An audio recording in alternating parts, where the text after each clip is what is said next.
ನಮಸ್ತೆ ಬಂಧುಗಳೇ, ಮತ್ತೊಂದು ಎಪಿಸೋಡ್ಗೆ ತಮ್ಮೆಲ್ಲರಿಗೂ ಹಾರ್ದಿಕವಾದಂತಹ ಸ್ವಾಗತ. ದಯಮಾಡಿ ಹೆಚ್ಚಿನ ಚಂದ್ರಶೇಖರ್ ಯೂಟ್ಯೂಬ್ ಚಾನಲ್ನ ಸಬ್ಸ್ಕ್ರೈಬ್ ಮಾಡಿಸಿ ಬೆಲ್ ಬಟನನ್ನು ಪ್ರೆಸ್ ಮಾಡಿ. ಕರ್ನಾಟಕದಲ್ಲಿ ಉಪಚುನಾವಣೆ ಘೋಷಣೆ ಆದಮೇಲೆ ಎಲ್ಲ ಜನಗಳ ಮುಂದೆ ಕಾಂಗ್ರೆಸ್ ಬೆತ್ತಲಾಗಿ ನಿಂತ್ಕೊಂಡ್ಬಿಟ್ಟಿದೆ. ಮತ್ತು ಯಾರ್ಯಾರು ಕಾಂಗ್ರೆಸ್ನ ದೊಣ್ಣೆ ನಾಯಕರುಗಳು ಅಂತ ಹೇಳ್ಕೊತಿದ್ರು ಅವರೆಲ್ಲರೂ ಕೂಡ ಜನರ ಮುಂದೆ ನಗ್ನರಾಗಿ ನಿಂತುಬಿಟ್ಟಿದ್ದಾರೆ.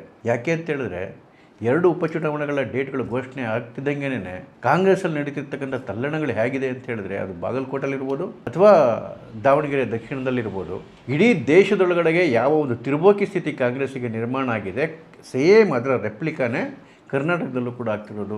ಯಾವೊಬ್ಬ ಕಾರ್ಯಕರ್ತ ಕೂಡ ಪಕ್ಷಕ್ಕೆ ಬೆಲೆ ಕೊಡ್ತಾ ಇಲ್ಲ, ಯಾವೊಬ್ಬ ನಾಯಕ ಕೂಡ ಆ ಲೀಡರ್ಗಳಿಗೆ ಬೆಲೆ ಕೊಡ್ತಾ ಇಲ್ಲ, ಲೀಡರ್ಶಿಪ್ಪಿಗೆ ಬೆಲೆ ಕೊಡ್ತಾ ಇಲ್ಲ. ಯಾಕೆ ಅಂತ ಹೇಳಿದ್ರೆ ನೋಡಿ, ಯಾವತ್ತೂ ನನ್ನ ಕಾರ್ಯಕರ್ತರುಗಳಿಗೆ, ಆ ಪಕ್ಷದ ಮುಖಂಡರುಗಳಿಗೆ ಆ ಪಕ್ಷದ ಮೇಲೆ ಒಂದು ರೀತಿ ಭಕ್ತಿ ಇರಬೇಕು ರೀ. ಯಾವಾಗ ಭಕ್ತಿ ಬರುತ್ತೆ ಅಂತ ಹೇಳಿದರೆ, ಆ ಪಕ್ಷಕ್ಕೊಂದು ಸಿದ್ಧಾಂತ ಇದ್ದಾಗ, ಆ ಪಕ್ಷದ ಲೀಡರ್ಗಳಿಗೊಂದು ಸಿದ್ಧಾಂತ ಇದ್ದಾಗ, ಆ ಲೀಡರ್ಗಳ ಮತ್ತು ಪಕ್ಷದ ವರ್ತನೆ ಗೌರವಪೂರ್ಣವಾಗಿದ್ದಾಗ, ಯಾವಾಗ ಒಂದು ನ್ಯಾಷನಲ್ ಪಾರ್ಟಿ ಒಬ್ಬ ನ್ಯಾಷನಲ್ ಲೀಡರು ಪಾರ್ಲಿಮೆಂಟಲ್ಲಿ ಥರ್ಡ್ ಕ್ಲಾಸ್ ಟಪೋರಿ ಥರ ಬಿಹೇವ್ ಮಾಡ್ತಾನೆ ಅಂತ ಹೇಳಿದ್ರೆ, ಹೇಗೆ ಆ ಪಕ್ಷದ ಕಾರ್ಯಕರ್ತರಿಗೆ, ಲೀಡರ್ಗಳಿಗೆ ಆ ಪಕ್ಷದ ಬಗ್ಗೆ ನಂಬಿಕೆ ಬರುತ್ತೆ ರೀ, ಗೌರವ ಬರುತ್ತೆ?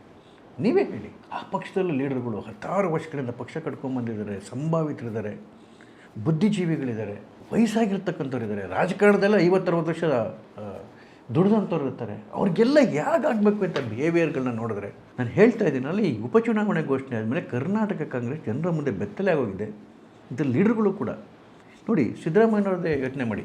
ಯಾವ ಸಿದ್ದರಾಮಯ್ಯ 2013ರಿಂದ 2018ವರೆಗೆ ಚೀಫ್ ಮಿನಿಸ್ಟರ್ ಆಗಿದ್ದಾಗ ಒಬ್ಬ undisputed mass leader of Congress ಆಗಿದ್ದರು. ಈವನ್ 2013ರಲ್ಲಿ UPA ಸರ್ಕಾರ ಕೇಂದ್ರದಲ್ಲಿದ್ದಾಗಲೂ, ಸೋನಿಯಾ ಗಾಂಧಿ ಇಡೀ ದೇಶಕ್ಕೆ ಅಧಿನಾಯಕಿ ಅಂತ ಹೇಳ್ಕೊತಿದ್ದಾಗಲೂ ಕೂಡ ಕರ್ನಾಟಕದಲ್ಲಿ ಕಾಂಗ್ರೆಸ್ ಸರ್ಕಾರ ಫಾರಮ್ ಆಗಿ ಸಿದ್ದರಾಮಯ್ಯವರು ಮುಖ್ಯಮಂತ್ರಿ ಆದಾಗ ಹಲವಾರು ತಿಂಗಳುಗಳ ಕಾಲ DK ಶಿವಕುಮಾರ್ನ ಮಂತ್ರಿಮಂಡಲದ ಒಳಗಡೆಗೆ ಬಿಟ್ಕೊಂಡಿರಲಿಲ್ಲ, ಹೊಸ್ಲಿಂದ ಆಚೆ ಕಡೆಗೆ ನಿಲ್ಲಿಸಿದರು. ಇಡೀ ಕಾಂಗ್ರೆಸ್ ಹೈಕಮಾಂಡು ಇನ್ಕ್ಲೂಡಿಂಗ್ ಸೋನಿಯಾ ಗಾಂಧಿ ಕೈ ಮುಗಿದು ಕೇಳ್ಕೊಂಡು ಸಿದ್ದರಾಮಯ್ಯವ್ರನ್ನ ಒಳಗಡೆಗೆ ಬಿಟ್ಟಿರಲಿಲ್ಲ, DK ಶಿವಕುಮಾರ್ನ. ಅಷ್ಟು ಗಟ್ಟಿ ನಾಯಕತ್ವ ಇತ್ತು. ಒಬ್ಬರೂ ಕೂಡ ಅವ್ರು ಎಗೇನೆಸ್ಟ್ ಆಗಿ ಕಾಂಗ್ರೆಸ್ಸಲ್ಲಿ ತುಟುಕ್ ಪಿಟಿಕ್ ಅಂತಿರಲಿಲ್ಲ. ಆದರೆ ಈ ಬಾರಿ ಸಿದ್ದರಾಮಯ್ಯವ್ರ ಸ್ಥಿತಿ ಹೇಗಿದೆ? ಮುಖ್ಯಮಂತ್ರಿ ಸಿದ್ದರಾಮಯ್ಯವ್ರ ಸ್ಥಿತಿ, ಫಸ್ಟ್ ಟೈಮ್ MLAಗಳು ರೀ, ಇಕ್ಬಾಲ್ ಹುಸೇನು, ಬಸವರಾಜ್ ಶಿವಗಂಗಾ, ನಯನಾ ಮೋಟಮ್ಮ, ಈ ಫಸ್ಟ್ ಟೈಮ್ MLAಗಳು ಹೇಳ್ತಾರೆ, ಕೆಳಗಡೆ ಇಳಿರಿ, ನಾವು ಇನ್ನೊಬ್ಬರನ್ನ ಮುಖ್ಯಮಂತ್ರಿ ಮಾಡ್ತೀವಿ ಅಂತೇಳಿ. ಮುಖ್ಯಮಂತ್ರಿ ಅಂದ್ರೇನು? ಒಬ್ಬ ಶಾಸಕಾಂಗದ ಪಕ್ಷದ ಲೀಡರು, ಎಲ್ಲ ಶಾಸಕರು ಸೇರಿಕೊಂಡು ಒಮ್ಮತದಿಂದ ತೀರ್ಮಾನ ಮಾಡಿರ್ತಕ್ಕಂಥ ಶಾಸಕಾಂಗ ಪಕ್ಷದ ನಾಯಕ ಮುಖ್ಯಮಂತ್ರಿ ಆಗೋದು. ಇವರ MLAಗಳೇ ನೀನು ಕೆಳಗಡೆ ಇಳಿ, ಇನ್ನೊಬ್ಬರನ್ನ ಚೀಫ್ ಮಿನಿಸ್ಟರ್ ಮಾಡ್ತೀವಿ ಅಂತ ಹಾದಿ ಬೀದಿಲಿ ಮಾತಾಡ್ತಾ ಇದ್ದರೆ, ಈ ಸಿದ್ದರಾಮಯ್ಯವರಿಗೆ ಯಾವುದರ ಒಬ್ಬ MLA ಮೇಲೆ ಗ್ರಿಪ್ ಇದೆಯಾ? ಲೀಡರ್ಗಳ ಮೇಲೆ ಗ್ರಿಪ್ ಇದೆಯಾ? ಹೋಗಲಿ, ಕಾರ್ಯಕರ್ತರ ಮೇಲೆ ಗ್ರಿಪ್ ಇದೆಯೇನ್ರಿ? ಇವತ್ತು ಸಿದ್ದರಾಮಯ್ಯನವರ ಗೌರ್ಮೆಂಟಲ್ಲಿ ಯಾವುದೇ ಮಿನಿಸ್ಟ್ರಿ ತಗೊಳ್ಳಿ, ಲೂಟಿ ಲೂಟಿ ಲೂಟಿ ಲೂಟಿ, 5 ಪೈಸೆ ಡೆವಲಪ್ಮೆಂಟ್ ಇಲ್ಲ, ಇಡೀ ರಾಜ್ಯ ದಿವಾಳಿ ಎದ್ದೋಗಿದೆ. ಯಾವ ಕಾರಣಕ್ಕೋಸ್ಕರ? ಸಿದ್ದರಾಮಯ್ಯನವರ ಅಸಹಾಯಕತೆ ಕಾರಣಕ್ಕೋಸ್ಕರ, ಅಸಮರ್ಥತೆಯ ಕಾರಣಕ್ಕೋಸ್ಕರ. ಬಾಗಲಕೋಟ್ ಮೊನ್ನೆ ಮೀಟಿಂಗ್ ಅಂತೂ ಇವ್ರ ಯೋಗ್ಯತೆನ ಬಟಾಬೈಲು ಮಾಡಿಬಿಡ್ತು. ಮೇಟಿಯವರ 4 ಜನ ಮಕ್ಕಳು, 2 ಗಂಡು ಮಕ್ಕಳು, 2 ಹೆಣ್ಮಕ್ಳು. ಮೇಟಿ ಕುಟುಂಬದಲ್ಲೇ ಯಾರಿಗಾನ ಒಬ್ಬರು ಕೊಡಬೇಕು ಅಂತ ಕಾಂಗ್ರೆಸ್ ತೀರ್ಮಾನ ಮಾಡಿದೆ ಅಂತೆ. 4 ಜನ ಮಕ್ಕಳು ಕಾಂಗ್ರೆಸ್ ಟಿಕೆಟ್ಗೆ ಪೈಪೋಟಿ. ಕಡೆಗೆ ಸಿದ್ದರಾಮಯ್ಯ 4 ಜನ ಕೂರಿಸ್ಕೊಂಡು ಮೀಟಿಂಗ್ ಮಾಡ್ತಾರೆ. ಮೀಟಿಂಗ್ ಮಾಡಿ ಗಂಟೆಗಟ್ಟಲೆ ಕನ್ವಿನ್ಸ್ ಮಾಡಿದ್ಮೇಲೆ ಕಡೆಗೆ ಅವರ ಮಗಳು ಏನಂತ ಹೇಳಿದ್ರು, ಮಹಾದೇವೇನವರು, ಉಮೇಶಿಗೆ ಕೊಟ್ಟರೆ ಸರಿ, ಇಲ್ಲ ಅಂದರೆ ನಾನು ಬಂಡಾಯ ನಿಲ್ತೀನಿ. ಇದು ಸಿದ್ದರಾಮಯ್ಯರ ಮುಖದ ಮೇಲೆ ಒಡೆದು ಹೇಳಿದಂಥ ಮಾತು. ನಾನು ಅದಕ್ಕೆ ಹೇಳಿದ್ದು, ಒಬ್ಬ ಕಾರ್ಯಕರ್ತನ ಕಂಟ್ರೋಲ್ ಮಾಡೋ ಶಕ್ತಿ ಇಲ್ಲ ಸಿದ್ದರಾಮಯ್ಯವ್ರಿಗೆ, ಒಬ್ಬ MLAನ ಕಂಟ್ರೋಲ್ ಮಾಡೋ ಶಕ್ತಿ ಇಲ್ಲ. ಇಂಥವ್ರು ನಮ್ಮ ಮುಖ್ಯಮಂತ್ರಿಗಳು, ಇಂಥವ್ರು ಕಾಂಗ್ರೆಸ್ ಲೀಡರ್ಗಳು. ಇನ್ನು ದಾವಣಗೆರೆ ದಕ್ಷಿಣಕ್ಕೆ ಬಂದರೆ DK ಶಿವಕುಮಾರ್ ಮುಖ್ಯಮಂತ್ರಿ ಸೀಟ್ ಬೇಕಂತೆ ಇವರಿಗೆ, ಮುಖ್ಯಮಂತ್ರಿ ಸೀಟು. ಇವ್ರ ಯೋಗ್ಯತೆಗೆ ಆ ಕಾರ್ಯಕರ್ತರು ಬಾಯಿಗೆ ಬಂದಂಗೆ ಮಾತಾಡ್ತಿರೋದು ಕಂಟ್ರೋಲ್ ಮಾಡೋಕ್ಕೆ ಯೋಗ್ಯತೆ ಇಲ್ಲ. ಪಕ್ಷದಲ್ಲಿ ಟಿಕೆಟ್ ಕೇಳೋದು ಸಹಜ, ಆದರೆ ಕ್ಯಾರೆ ಮಾಡ್ದಂಗೆ ಹೋಗಿ ನಾಮಿನೇಷನ್ ಫೈಲ್ ಮಾಡ್ತಾರೆ. ಒಬ್ಬರಲ್ಲ, ಇಬ್ಬರಲ್ಲ, 3 ಜನ ನಾಮಿನೇಷನ್ ಫೈಲ್ ಮಾಡ್ತಾರೆ. ಇವ್ರ ಕೈ ಏನು ಮಾಡ್ಕೊಳ್ಳೋಕ್ಕಾಗಲ್ಲ ಅಂತ ಹೇಳಿದ್ರೆ, KPCC ಅಧ್ಯಕ್ಷರಾಗಿ ಏನು ಯೋಗ್ಯತೆ ಇದೆ ರೀ DK ಶಿವಕುಮಾರ್ಗೆ? ಅಯ್ಯೋ ಅಯ್ಯೋ, ಏನು ಮೀಡಿಯಾ ಮುಂದೆ, ಕ್ಯಾಮ್ರಾ ಮುಂದೆ ಮೀಸೆ ಕಿತ್ಕೊಳ್ಳೋದು ನೋಡಬೇಕು ಪುಣ್ಯಾತ್ಮ. ಗನಗಂಡಸು ಬಿಟ್ಟರೆ ಇನ್ಯಾರು ಗಂಡಸು ಇಲ್ಲವೇ ಇಲ್ಲ ಅನ್ನಂಗೆ. ಇವ್ರ ಯೋಗ್ಯತೆನ ಅವನು 20-25 ವರ್ಷದ ಹುಡುಗ ಸಮರ್ಥು, ಮಾನ ಮರ್ಯಾದೆ ತೆಗಿತಾವೆ TV ಚಾನಲ್ಗಳ ಮುಂದೆ. ಮಲ್ಲಿಕಾರ್ಜುನ್ ಮಗ, ಯಾರು ಈ ಟಿಕೆಟ್ ಕೊಡೋದು? ನಮ್ಮ ತಾತ ಕಟ್ಟಿರೋದು ಕಾಂಗ್ರೆಸ್ಸಲ್ಲಿ ಅಂತೇಳಿ. ಇನ್ನೊಬ್ಬರು ಸಾದಿಕ್ ಪೈಲ್ವಾನು, ಅವ್ರು ನಾಮಿನೇಷನ್ ಫೈಲ್ ಮಾಡಿ ಬಂದು ಹೇಳ್ತಾರೆ, ಯಾಕ್ರಿ ಟಿಕೆಟ್ ಕೊಡೋಲ್ಲ, ರಣರಂಗ ಮಾಡ್ಬಿಡ್ತೀವಿ ದಾವಣಗೆರೆನ ಅಂಥೇಳಿ. ಟಿಕೆಟ್ ಘೋಷಣೆಗೆ ಮುಂಚೆನೇ ನಿಮ್ಮನ್ನು ಕ್ಯಾರೆ ಮಾಡಿದೆ. ನಾಮಿನೇಷನ್ ಫೈಲ್ ಮಾಡೋ ಮಟ್ಟಕ್ಕೆ ಹೋಗ್ತಾರೆ. ನೀವು ಬಾಲ ಮುದುಡ್ಕೊಂಡಿಲ್ಲ, ಮೂಲೆಯಲ್ಲಿ ಕೂತಿರ್ತೀರಿ, ಏನು ಮಾತಾಡ್ದಂಗೆ ಕ್ಯಾಮ್ರಾ ಮುಂದೆ ಮಾತ್ರ ಮೀಸೆ ತಿರುಗಿಸ್ಕೊಂತೀರಿ ಅಂತ ಹೇಳಿದ್ರೆ ಡಿ ಕೆ ಶಿವಕುಮಾರ್ ಅಂತಹ ಒಂದು ನಾಯಕತ್ವವನ್ನು ಕೂಡ ಈ ಉಪಚುನಾವಣೆಗಳು ಬಹಿರಂಗ ಮಾಡ್ತು. ಈ ಮನುಷ್ಯನಿಗೆ CM ಸೇರಬೇಕಂತೆ. ಆ ರಾಮನಗರ ಸುತ್ತಮುತ್ತಲ 4-5 ಜನ ಬಿಟ್ಟರೆ ಇನ್ನೊಬ್ಬರು ಈ ಮನುಷ್ಯನ ಮಾತು ಕೇಳಲ್ಲ, ಒಬ್ಬರು ಲೆಕ್ಕಕ್ಕೆ ಇಟ್ಕೊಂಡಿಲ್ಲ.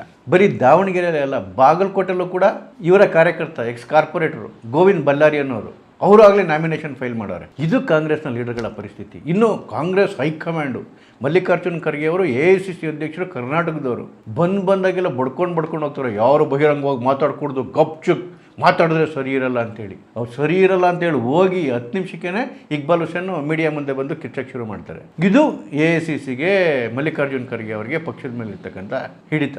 ಹಿಂಗೇನ್ರಿ ಪಕ್ಷದವರೆಲ್ಲ ಹಿಂಗೆಲ್ಲ ಬಂಡಾಯ ಹೇಳ್ತಾವ್ರೆ ಅಂತ ಹೇಳಿದ್ರೆ ನಾನು ಹೈಕಮಾಂಡ್ ಜೊತೆ ಚರ್ಚೆ ಮಾಡ್ತೀನಿ ಅಂತಾರೆ ಮಲ್ಲಿಕಾರ್ಜುನ್ ಖರ್ಗೆ ಅವರು. ಏನು ಕರ್ಮ ಗುರು, ಈ ಮನುಷ್ಯನೇ ರಾಷ್ಟ್ರೀಯ ಅಧ್ಯಕ್ಷರು, ಇನ್ಯಾರೋ ಹೈಕಮಾಂಡ್ ಜೊತೆ ಡಿಸ್ಕಸ್ ಮಾಡ್ತಾರಂತೆ. ಏನೊಂದು ಕುಟುಂಬಕ್ಕೆ ನೇತು ಬಿದ್ದಿರೋ ಜೀವನನೋ ಇವ್ರದ್ದು. BJP ತನ್ನ 2 ಕಾರ್ಯಕರ್ತರಿಗೆ ಟಿಕೆಟ್ ಆಗಲೇ ಘೋಷಣೆ ಮಾಡಿದೆ. ಬಾಗಲಕೋಟಲ್ಲಿ ನಿರೀಕ್ಷೆ ಐತೆ ಚರಂತಿ ಮಠ ಅವ್ರಿಗೆ. ಬಾಗಲಕೋಟು ಅದು ಯಾವತ್ತೂ BJPಯ ಭದ್ರಕೋಟೆ, ಹಿಂದುತ್ವದ ಕೋಟೆ. ಕಾಂಗ್ರೆಸ್ ಸರ್ಕಾರ ಬಂದ ಮೇಲೆ ಹಿಂದೂಗಳ ಮೇಲೆ ಆಗ್ತಿರ್ತಕ್ಕಂಥ ದೌರ್ಜನ್ಯಕ್ಕೆ ಇವನ್ ಬಾಗಲಕೋಟೆ ಕೂಡ ಸಾಕ್ಷಿಯಾಗಿದೆ. ಮೊದಲಿಗೆ ವಕ್ಫ್ ಬೋರ್ಡ್ ಅನಾಚಾರಗಳು ಅನಾವರಣ ಆಗಿದ್ದು ಬಾಗಲಕೋಟೆಯಿಂದ. ಗೋವಿಂದ್ ಕಾರಜೋಳ ಅವರು ಮೊದಲಿಗೆ ಅನಾವರಣ ಮಾಡಿದ್ದು.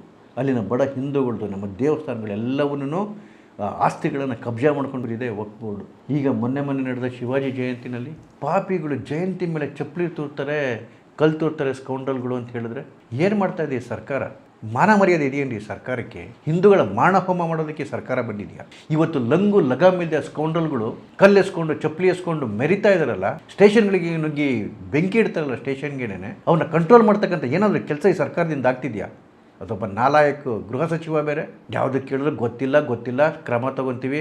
ಆ ಬಾಗಲಕೋಟೆಯಲ್ಲಿ ಶಿವಾಜಿ ಜಯಂತಿ ಮಾಡಿಕೊಂಡು ನೆಮ್ಮದಿಯಾಗಿದ್ದಂತಹ ಮೆರವಣಿಗೆ ಮೇಲೆ ಅಷ್ಟು ದೊಡ್ಡ ಆಘಾತ ಆಗಿದೆ. ಏನು ಮಾಡ್ತಿದೆ ಸರ್ಕಾರ?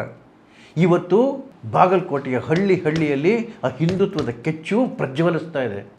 ಆ ಕಿಚ್ಚು ಈ ಕಾಂಗ್ರೆಸ್ನ ಸುಡದೆ ಬಿಡೋದಿಲ್ಲ. ಕಾಯ್ತಾ ಇದ್ದಾರೆ ಜನ, ಏಪ್ರಿಲ್ 9 ಬರಲಿ ಅಂಥೇಳಿ ತೋರಿಸ್ತಾರೆ ಸರಿಯಾಗಿ ಇವರಿಗೆ. ದಾವಣಗೆರೆಯಲ್ಲಿ BJP ಒಬ್ಬ ಅತ್ಯಂತ ಹಿಂದುಳಿದ ಸಮಾಜದ ಒಬ್ಬ ಯುವಕನಿಗೆ ಟಿಕೆಟ್ ಕೊಟ್ಟಿದೆ. ನಾಯಕ ಸಮುದಾಯದ ಹುಡುಗ ಮತ್ತು ಅವ್ರ ಫ್ಯಾಮಿಲಿ ಅಂತಂದ್ರಿ, ಅವ್ರ ತಂದೆ ಹಮಾಲಿಯಾಗಿದ್ದವರು.